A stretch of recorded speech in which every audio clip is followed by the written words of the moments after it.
man. Right. Well, they gave us the signal, so well, I guess we lied, right? So you're gonna have the opportunity to not change in a few seconds here. Hey, but again, I want to say thank you, ladies and gentlemen, for no, I can't even speak today. Boy, I see you still got me nervous over there, Mr. Moss. I swear.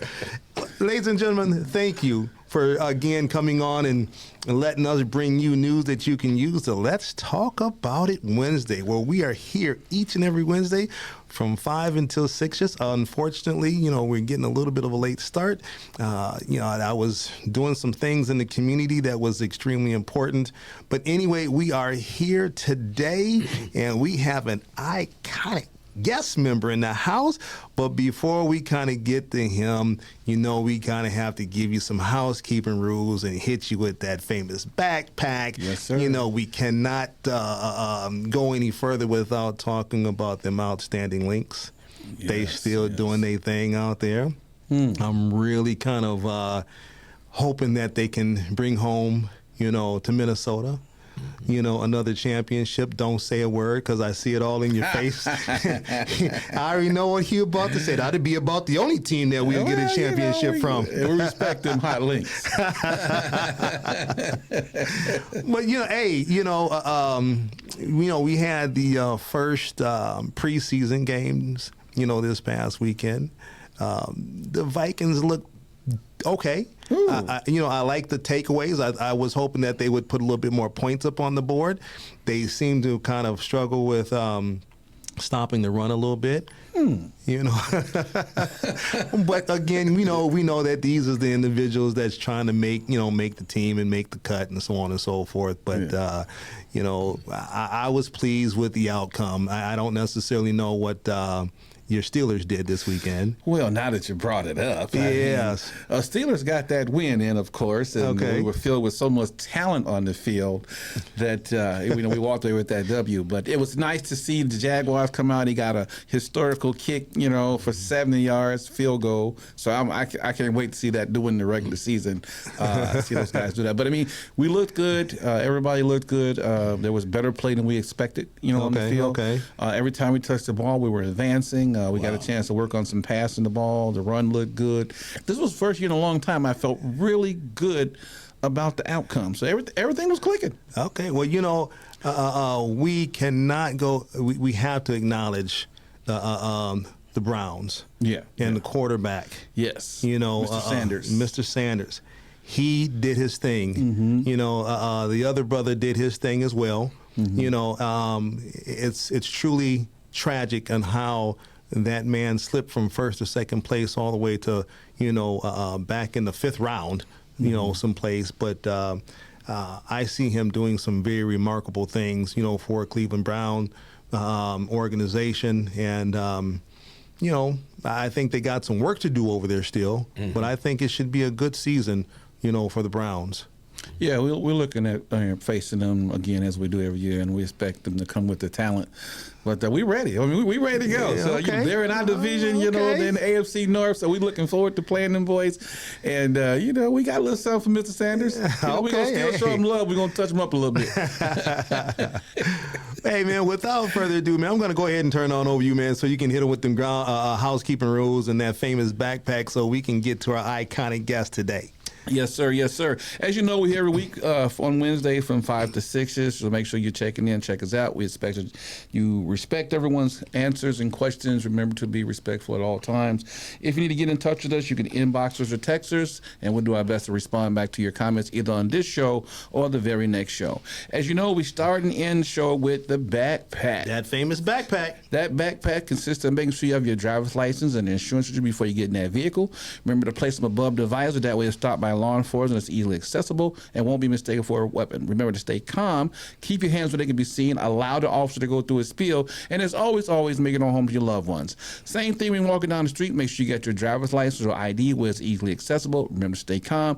Keep your hands where they can be seen. Allow the officer to go through his spiel. And as always, make it on home to your loved ones. Indeed. And I have to kind of piggyback on that just a little bit, as they have dropped the age down to 18 for individuals to get those permit to carries or those permit to purchase. But they did not enhance the training and things of that nature. So parents, please pay attention to your children and what they're doing and who they're hanging out with and the things that they might be buying, because it seems as if these prices of weapons have definitely gone down. And even though that they make you think, feel, or believe that there might be a shortage of ammunition, it's out there, like nobody's business. So pay attention, please. Young folks,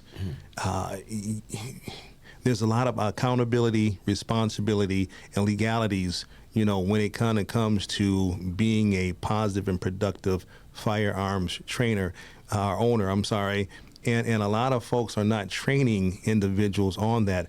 I receive so many phone calls about, receiving additional training because they just kind of get up there, they shoot, they pass, they get their permit, and now they haven't gone to the range for months and years, and they just don't feel comfortable and confident in what it is that they have.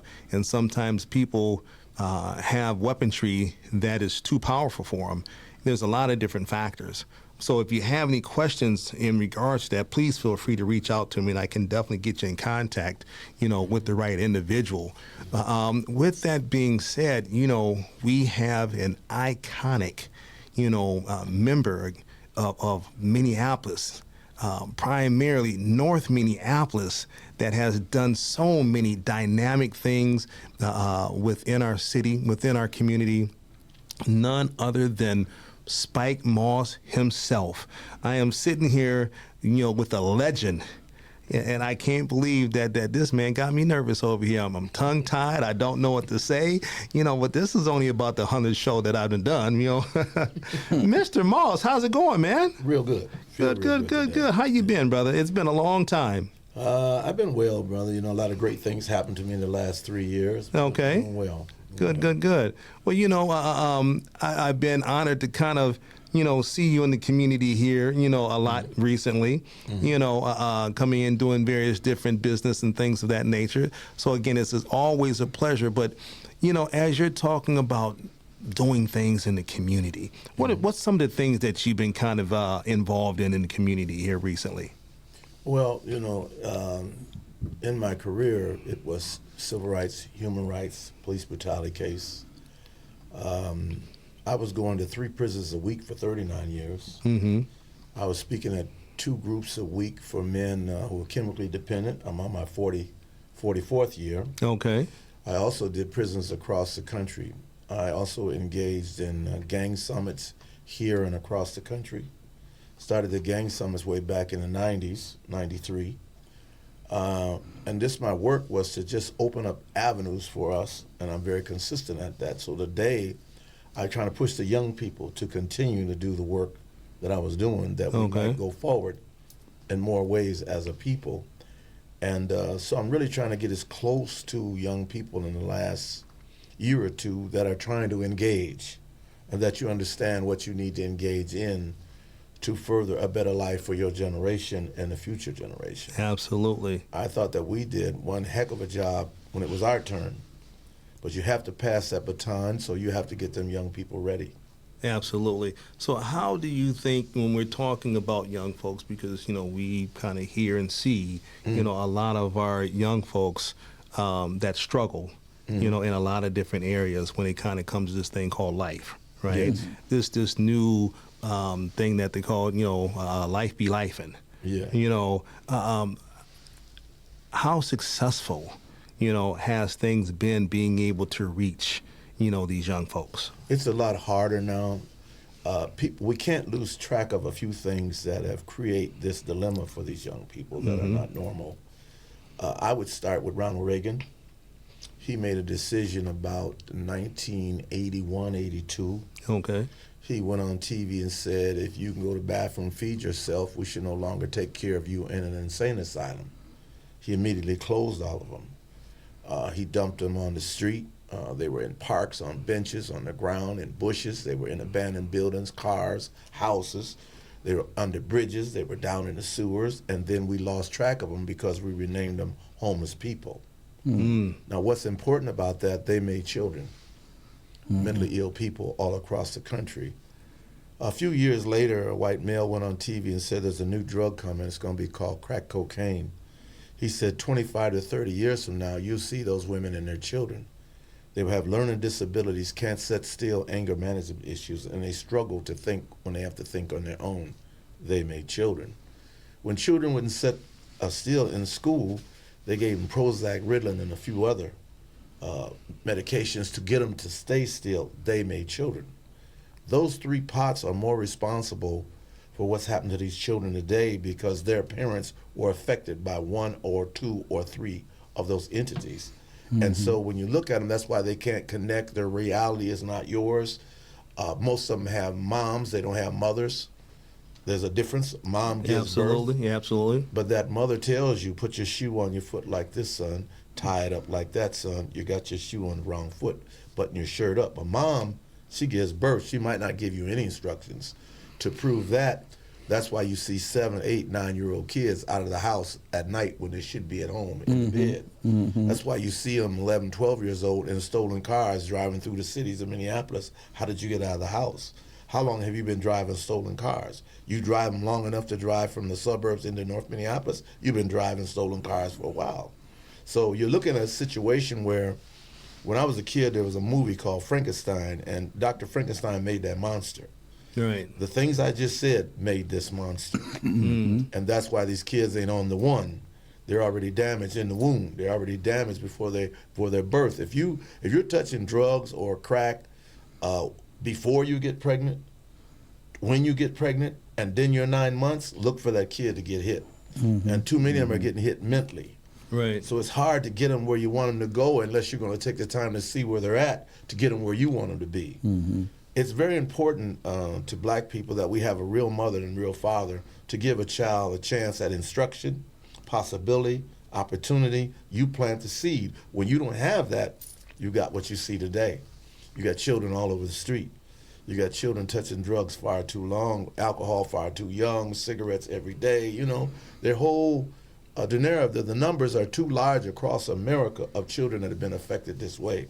Also, love matters. If you're talking to them like a piece of this, a piece of that, there can't be any love. And so when you grow up without love, you're already angry. You're already bitter. And when you see somebody who looks like your mother and father, you're mad at them because you look like them. Right. And anything can happen to you. I mean, think about a year, which was last year, over 75 carjackings. And those black kids didn't care about them being black women. Didn't care that you gave them the keys. You could get beat up, you could get stabbed, you could get shot. They could also run off with the baby strapped in the back seat because they're not connected to us in that bond we had. Right. You know, we respected mom, we respected dad, and we looked up to them. If you don't have a real mom, it's going to be hard if you look up to her. So how do you talk to her in public? Any way you want. What do you call her? Anything you want. When you think about dad, I don't even know him.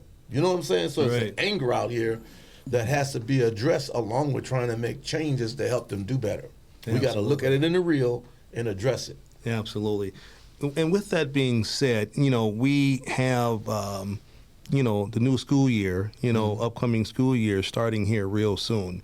You know, I know a couple years ago, Joe and I was kind of trying to put together, you know, a program, you know, for youth.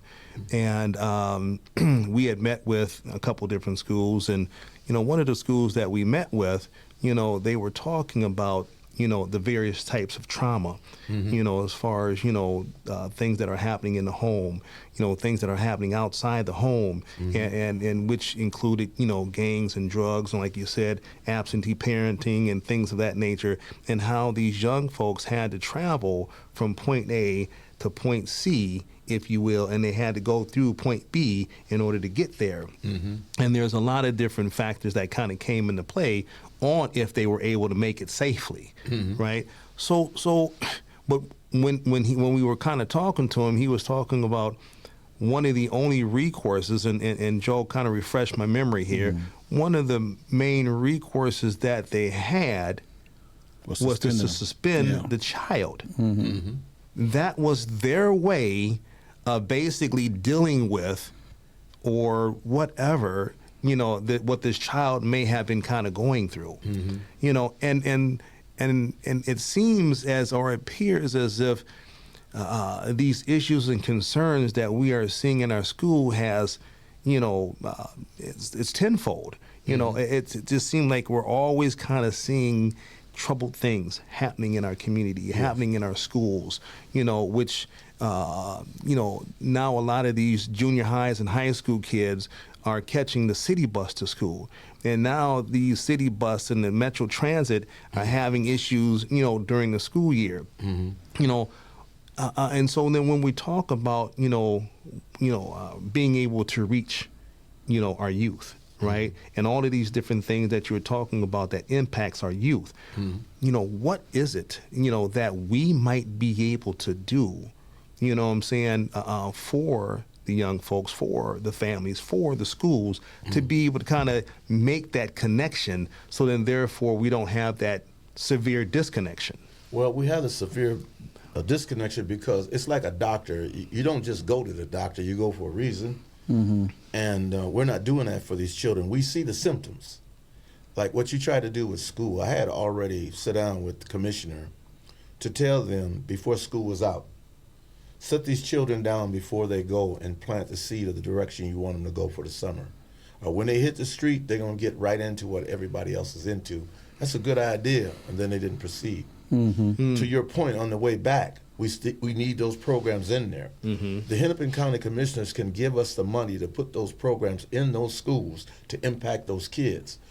We got to do it with an open mind. Don't assume these kids are getting what you got. They did not.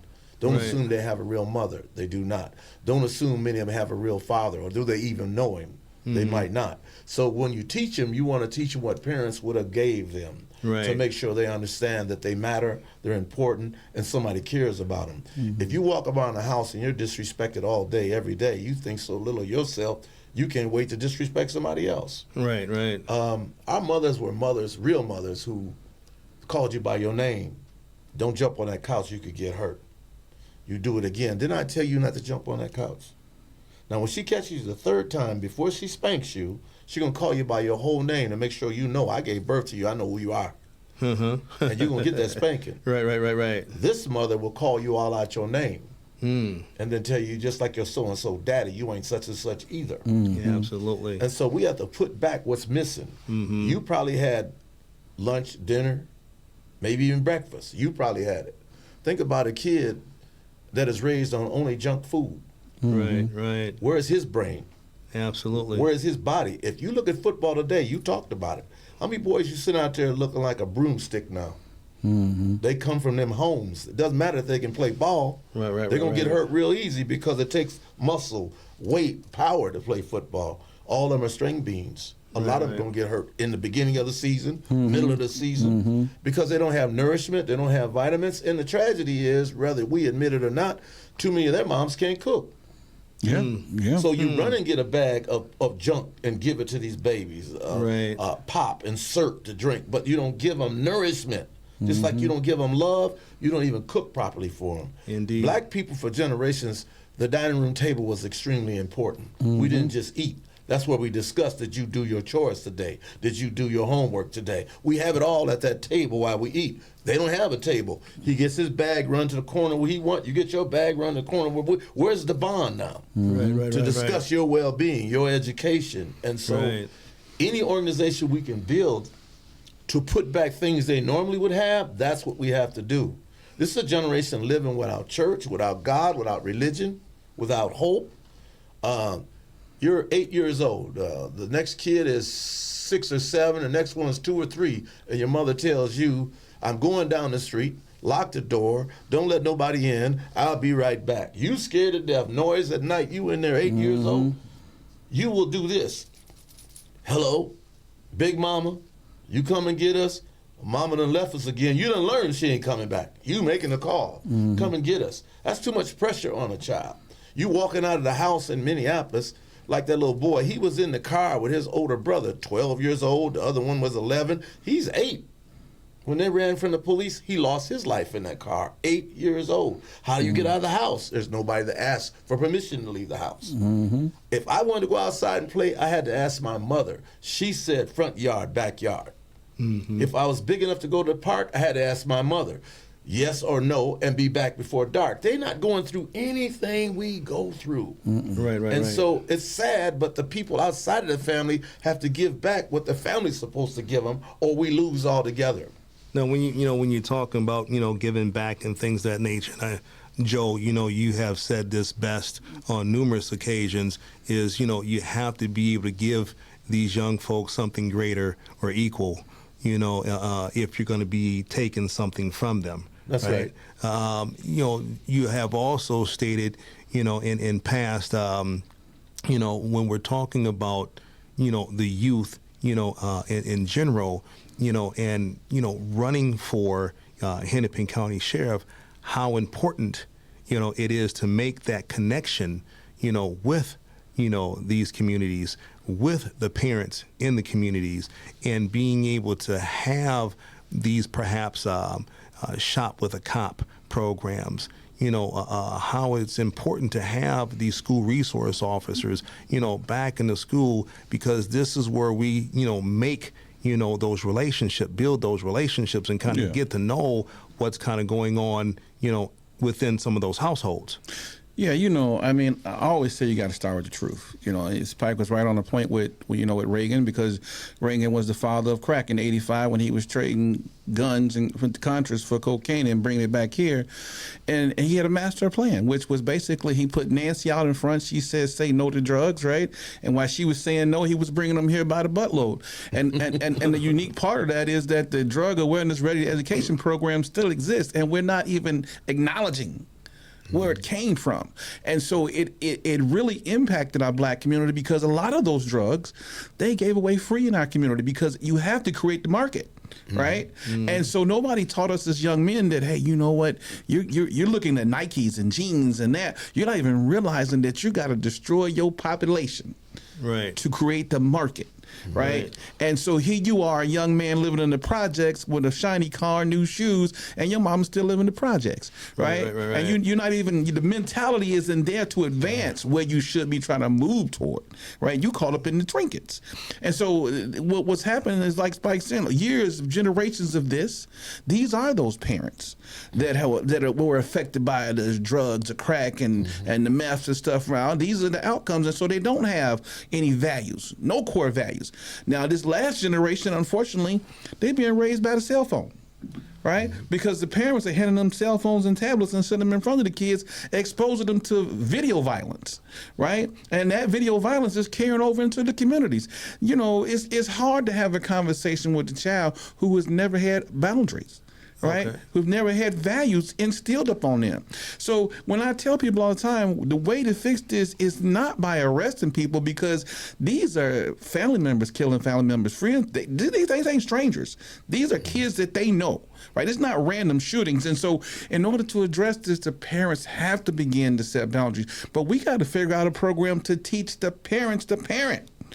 You see what I'm saying? Because and so, their responsibility. Yes, because when you have somebody that's 5 years old, and they've had 5 years of trauma, and you finally get them at like 10, it's going to take you 10 years just to get them back to zero. And that's if everything goes perfect before you can begin to advance them forward by making a change. You see what I'm saying? Because it's been 10 years of damage. They got to have 10 years of healing. Absolutely. Right? And you got to try to break down those barriers, those walls, the distrust, and abuse. Everything that we've been talking about, the violence that we teach kids is a norm. Right? And when you grow up and you see violence as a norm, that makes it hard. You know what I'm saying? Because, when I saw somebody get shot, I was, oh my God, how can I help this person? Who can I call? Now when it happens, it's, hey, how can I record it? They are recording people dying instead of getting help. Right? The shock factor is completely gone. And so that's what we're encountering today. Right. So I hear a lot of the concerns, the frustration, the irritation, the disappointment, and all of these other troubling words, right?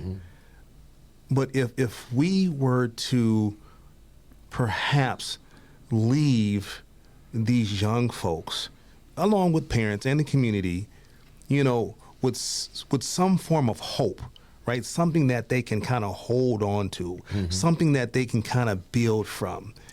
If I could give you 2 minutes, what would you say to them? First of all, we got to build programs that will allow them to go forward. That's our responsibility. We got to give them the clarity that they have to have about life and the importance of life. We got to make them believe in themselves that they could succeed in whatever it is they want to do. They don't have that. They need real mentors that are grown to replace the mentors that they're beginning to hate, that might be their mother and father, because of the way they're treated and mistreated. Every program we need has to be hands-on. It has to be a woman's program to help them create better women and better mothers. It has to be a male program to teach them to be better men and better fathers. This kid don't have a chance when he's got to go back to that, no matter how hard you might work with him, no matter how hard he might work with him, and then you're sending him back in that same mess where he's totally disrespected, totally mistreated. When you become nothing but a welfare check, sooner or later you'll figure that out. That's all you are.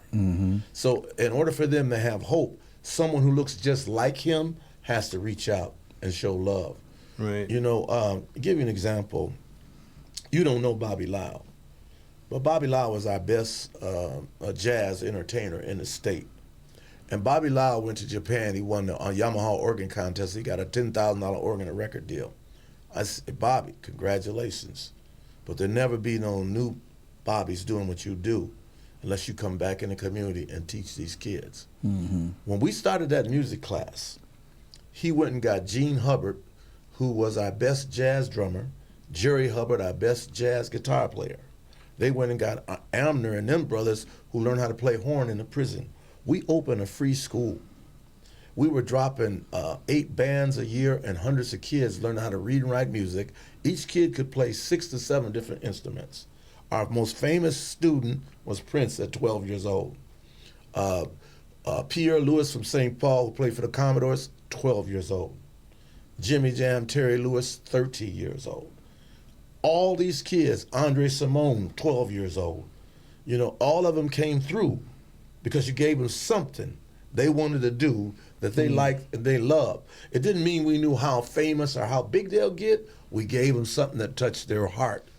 Prince would be the first one at that class. I'm talking about Monday through Saturday. It's when you give them things that they can do, not just what's on your mind, but things you know they'll like, things you know they'll love. It motivates them to move forward and be productive, because it's unfortunate we got to take the place of their parents, but yes, we got to give what they don't have. We got to give what they don't have. So, Brother Joe, you know, it's kind of a similar question, you know, and Brother Moss had kind of hit on it as far as, you know, being, you know, our potential, you know, future Hennepin County Sheriff, right? When you have a culture, when you have young people that kind of look like us, that has this disdain, you know, hatred, if you will, for law enforcement, how is law enforcement going to be able to reach these young folks, you know, and kind of being able to kind of encourage and enhance and empower them, and to let them know that, hey, we're not here, you know, to cause further harm to the community. We're here to help, when, you know, all they've seen, you know, is harm, you know, from law enforcement. Right. What kind of things are you going to put in place for something like that? Changing the mentality of the cops. You know, you have to change the mentality that you allow cops to be out here with. You know, it's not how many people we can arrest, right? It's about how many people we can educate so they don't get arrested. You know what I'm saying? Every moment is either a arrestable moment or a teachable moment, and we need cops to start using that discretional authority on a more regular basis when it comes to people of color. You know, the problem of it is that people don't realize the only reason we're in the system in most cases is because the cop put us there, right? He had a choice not to. He chose to. And so we have to change that mentality. And then we got to reach these kids when they're young. And remember, their opinion of law enforcement is based on the experience they've had with their family members, right? They ain't seen nothing good happen with their family members. If you walk my mom out the door as a little kid in handcuffs, that stuck with me. Right, I see cops differently. You see what I'm saying? So we have to look at, you know, the trauma that we bring into family members. See, a lot of cops see the ticket, and that's it. They don't see the guy on his way to work when you stopped him. right? He's trying to get to work to feed his family. And you never considered the fact that, hey, maybe we can help him get to work without having to get stopped if you can show him where he can get his license back valid, right? The process of making sure he don't have to worry about getting past you to get to work. He can focus on taking care of his family. And so it's a community effort. Mm-hmm. You know what I'm saying? It's not about arresting people. And that's the part we have to impact on, but you have to get involved in the community, and you got to be honest. Right? You can't keep lying to people about the numbers and what we're doing, the crime's going down. You got to tell them exactly what we need. Mm-hmm. You got to get them involved. You got to sit down with the governor. You got to say, look, governor, I know we got this requirement that everybody got to have a college degree. But prior to this college degree, we was hiring people to be the police, and they did just as good job. And in some of my neighboring states, they still doing just as good job. So when we drop all this extra drama, we open the platform to everybody to have an opportunity to make an impact in their community, not just suburban white kids who are coming into the community for a chance to utilize drama, right? Because they've been told about how impacting it is in the community, and they don't understand it, right? We have to teach culture ourselves. And most importantly, I always say this, Black Americans are the only culture that don't have a country nor heritage, right? Because we're not teaching Black history. We're teaching the history we were taught to teach, right? Mm-hmm. We're not passing on tribes. A lot of these kids don't know what tribe they come from. What part of the country? Yes, you know, and that's impacting. So we have to start teaching them. And I will say this, most importantly, Martin Luther King had a speech called the Blueprint speech that he gave to a bunch of high school students. We got to have a plan. We got to have that plan in place so we can gauge where our kids are and where they're going in the future. And that's what we do in law enforcement. That's what it's all about. Well, you know, right now, I'm telling you, I don't know if I need to raise my hand to ask the teacher the next question, or if I need to say, "Hey, man, let's go to church." So when we're kind of, you know, we've kind of touched on, you know, our children, our youth, right? We kind of touched on our parenting. We touched on our community and how things have been, you know, in the 80s and in the 90s and things of that nature. But, you know, here we are today. Mm-hmm. You know, here we are today. And when you're talking about, you know, 25 years ago, how, you know, our kids wasn't going to be able to sit down. They wasn't going to really be able to learn, you know, the way that they're meant to learn and things of that nature, you know, this is what's impacting our communities today, right? And then we look at, you know, and I'm just going to kind of, you know, pick on the north side just a little bit here. Mm-hmm. We see, you know, Broadway. Mm-hmm. You know, we see some of the other areas within the city of, within the area of North Minneapolis, and there's a lot of properties, mm-hmm. you know, that are abandoned. Mm-hmm. We see a lot of vacant buildings where businesses used to be. Mm-hmm. You know, we see our streets and things of that nature that are not so clean, mm-hmm. you know, at times, and things of that nature. And I know that there's some programming, there's some things that's kind of coming down the pipe, if mm-hmm. you will, as far as revitalizing, you know, the north side of Minneapolis. And you might know, Mr. Moss, better than I do, is that I hear that there's this $1 billion that's been given or allocated to North Minneapolis. That's supposed to start next year, if I'm not mistaken, and it's supposed to go for the next 6 years. And they're supposed to be bringing in, you know, a lot of new businesses. They're supposed to be kind of, you know, bringing back some of the old businesses and things of that nature. Are you able to kind of give a little bit of insight, you know, on some of that stuff? Have you been working with, you know, some of these people on that? I have talked to several people who are interested. Nothing has ever happened. Okay. There's always like a pie in the sky dream of what they're going to do, and then they don't do it. To be honest with you, a lot of the buildings on Broadway are well over 100 years old. You need the funds to not only tear them down, but remove all that rubble as soon as you get done before you could even get started. So you're talking about money to buy blueprints and really build these places. We need to move from being gypsies to being citizens. We need to move from a neighborhood to a community, and they have not allowed us to build a community. They did their own research. In their research, they said, they did, not us, that Minnesota's banking system is the worst banking system towards African Americans in the entire country. They said of those banks, Wells Fargo treats us the worst. But you also said redlining is illegal, but nobody ever goes to jail for using redlining against black people's right to have a house or a business. When you're going to make it illegal? You say it is. And so you continue to deny us access to building our own world in Minneapolis. Then you deal with the fact that even though you're denying us, you go out of your way to keep us in poverty and impoverished. So we still push, and they can get mad when they see this as city council people. They still push a minimum wage. When you gonna stand up against minimum wage and fight for livable wage so people can have? Indeed, yes. When you gonna fight to get rid of redlining so people can do what you just said, build and own? Right. And so we send people to office here and Washington who don't stand up for the things we need. Right. A good example, just recently, before our president stepped down, and you can look it up, it will show you that first day he made a statement, I'm going to send $300 million over there in that civil war in Russia. You remember when he did it? Last night I sent it, and I'm about to send over $500 million more.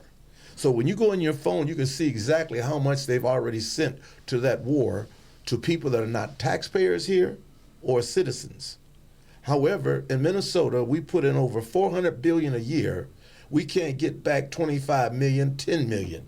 So that means taxation without representation is happening to us as a people. Oh, yeah. But you sent that money to a foreign country.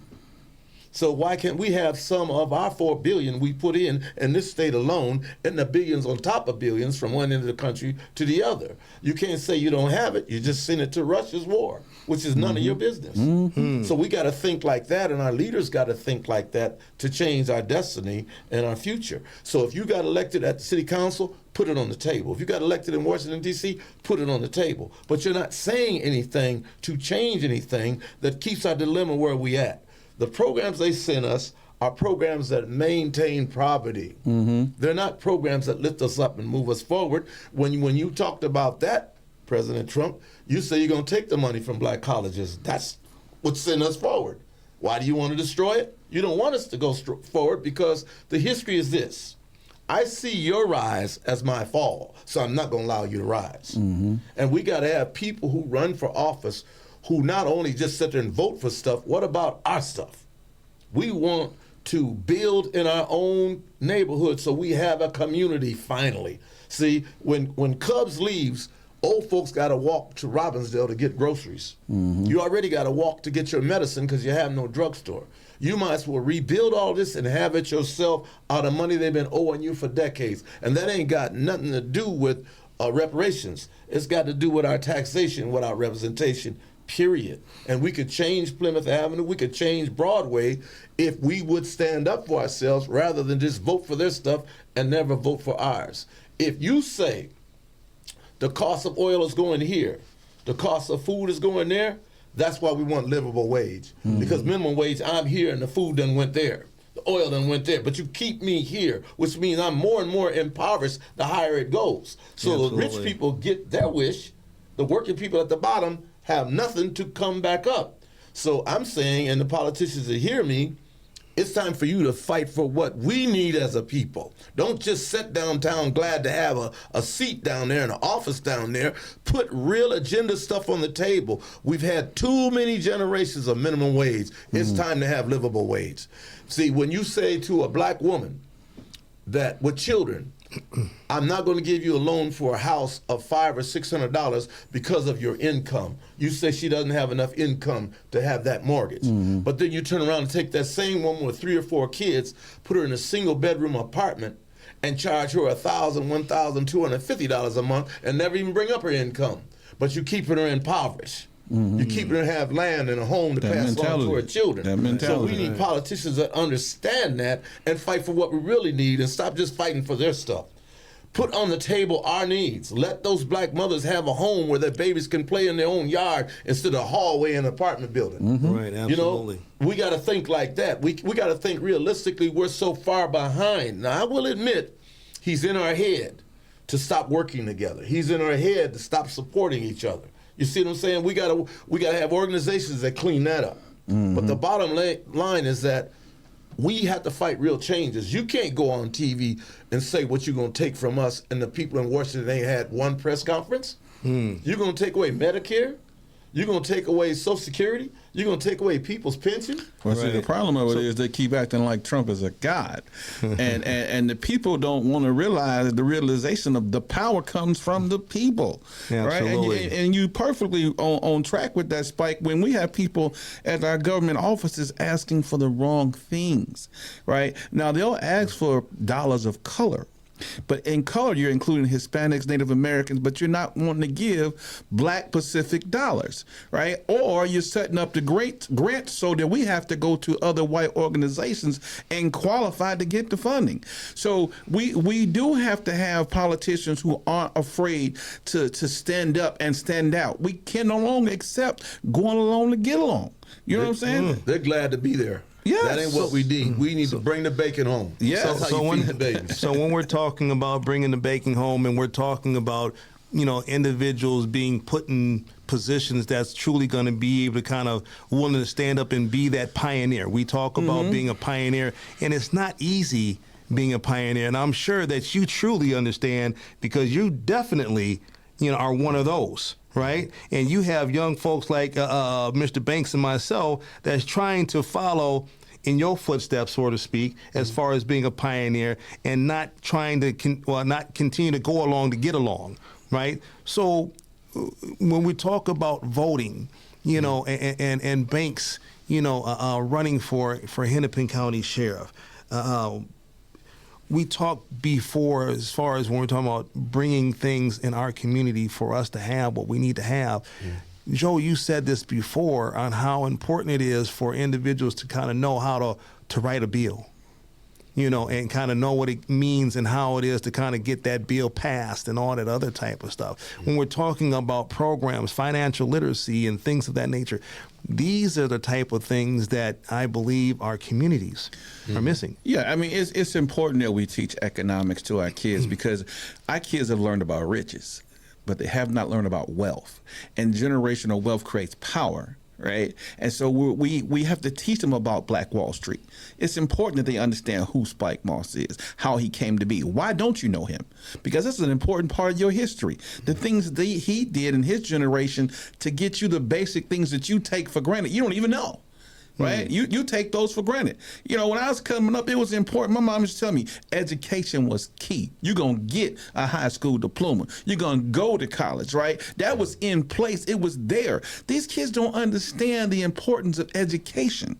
They don't understand the importance of being able to vote. They don't even know how they got to vote. A lot of that is the schools are telling them that they can't teach it because it's inflammatory. They don't want to teach African American history, right? They don't want to teach you that because it's too taboo. Right? But the reality of it is you got to know where you came from to understand where I'm at today. You know what I'm saying? We're learning everybody else's culture. You can go to this one and that one. We can't go to a Black restaurant. We can't. And like you was talking about the banks, let me tell you, Minnesota doesn't have a Black bank at all. All right. They had one guy in this past year or so that came from, I think it was Indiana, who tried to put a supposedly Black-owned bank in South Minneapolis. And as soon as I heard that, I had to go see, because I just couldn't believe it. And when I got over there, the rhetoric they was running was like, nah, we're really trying to get on our feet, blah, blah, blah. But those Black dollars were not there. The banks don't support Black people at all in the state of Minnesota. There is no financial institution. And uniquely enough, we have the Black Commerce and we have Black Business Administration, but the problem is they don't trust their own people. Right? We should have a place we could go to and say, you know what? You said your business is successful. His business is successful. Then why can't Spike get $20,000 to start his business? Why are we having to go to outside agencies? We have the money within the community. We're not educating each other. Our kids have no clue how a law becomes a bill. Most of them ain't even heard of Black Wall Street. But guess what? These younger Caucasian kids, They know already. By the time they get 16, they got banking accounts, credit. They off the ground. You see what I'm saying? Mm-hmm. They have an uncle who owns a house who passed it down. You see what I'm saying? Right. Generational wealth. And I always tell my kids this. The difference between riches and wealth is very simple. Someone who's rich goes in there, gets something to eat. They bring him the bill. He pay with a credit card. The guy who's wealthy, he got a tab there. He don't pay for nothing. We're going to send it to him later. He just come in and it looks like whatever he want, he can have, right? That's the difference. Okay. What is that redlining at the banks that has put us so far behind? And we've got to sit down with banks and ask for our fair share. You give us our fair share of every war. You give us our fair share of poverty. We just need our fair share of possibility and upward mobility. You block us because you keep seeing our rise as your fall. Oh, yeah. However, we have to keep going, but I'm saying that the most important thing is don't send no more politicians downtown or to the Capitol and they don't have your agenda. Right. Don't send them down there to just carry their agenda forward and never ours. We can change Broadway and Plymouth once we stand up for ourselves and do for ourselves and get things done. No, I'm glad that you said that, because I know that we're kind of coming down to an end of another fabulous show. And Mr. Moss, you have to be able to bless us again here soon with your presence. But before I let you get out of here, I do have one question for you. How do we get the people, the black folks, to trust in one another, and then get them to truly be involved, so then therefore they can have an input and an impact on their own outcome? Well, first of all, we were all taught when we went to school 1, 2, 3 and ABCs. So 1, 2, 3 and ABCs, we've got far too many churches. We need to ask for them churches on Saturday and teach our children what we have to do as a people and how we have to do it together. We got to wipe that out. It was put in us all the way back to slavery. We still carry most of the values of that. Love, honor, respect, and fear thy master, hate thee and those who look like thee. We're still doing all of that. So you reverse it through those discussions. I don't care if you start with 10 people, you just grow it. We start taking out of their hearts that brokenness and bring back that love that's supposed to be there. Right. Brother Joe, it's been a fabulous show. Mr. Moss, we got to get you back. If you could leave the listening audience, the viewing audience,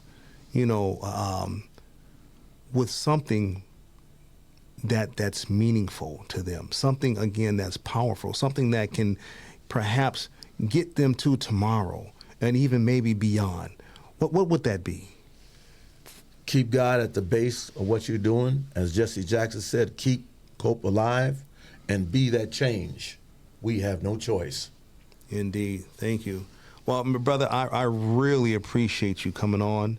Again, we will definitely have you back here just as soon as you say you want to be back. and next time I won't be so nervous to be sitting next to a living legend. Yes, you know sir, what I'm saying? yes, sir. It's been fabulous. Brother Joe, I mean, man, I don't know what to say, brother. School's coming back. Yes, sir. We're right around the corner from the state fair. I think in about the next 56 days, we're going to be starting to wear those hoodies, because that weather's going to be changing. We're going to be into about week 3 or 4 or something like that there into regular season. Vikings is going to be undefeated. I don't know where the Steelers are going to be, but At Super Bowl. But man, we want to thank our listening and viewing audience, that really kind of tune in each and every Wednesday, that supports us. We really appreciate it. We want to say thank you to CCX Create for all they do. Again, we cannot do this without them. You have to know that this type of stuff is not for free. Please feel free. I'm sure that they will greatly appreciate that you kind of, dig into that wallet just a little bit and donate whatever dollars that you may have. It takes a lot for them to kind of allow them to open up their doors and for us to do what we do, to educate, empower, and enhance you, the community, bringing news you can use on topics that impact us on a daily basis. Brother Joe, with that being said, man, I'm going to go ahead and turn it on over to you so you can kind of hit him with that famous backpack, and we can get on up out of here and enjoy some of this sun that's left. Yes. Look, I want to go ahead and plug Honor to Help, the program Honor to Help Scooter. He's got that back-to-school program that'll be giving out some backpacks and school supplies. It's going to be August the 16th over at Park Center. Okay. High school, so make sure you guys go to his website, check that out, get yourself some school supplies. My organization, Banks Youth Center, we're going to be, as always, working with kids. So if you got some kids that have some mental health issues or some, drug, CD issues, things like that, we're looking to help folks out. My other organization, Twin Cities Recovery Project, we're in the Twin Cities doing our best to hand out Narcan, meet folks, do outreach, all that good stuff. But I do want to send a shout out to Mother's Love, Mad Dads, Push for Peace, and all these groups that are out here on the ground taking it to the community every day, trying to make a difference. Your efforts are not gone unseen. Again, I challenge the politicians. We do say that we're experiencing an epidemic here in our communities.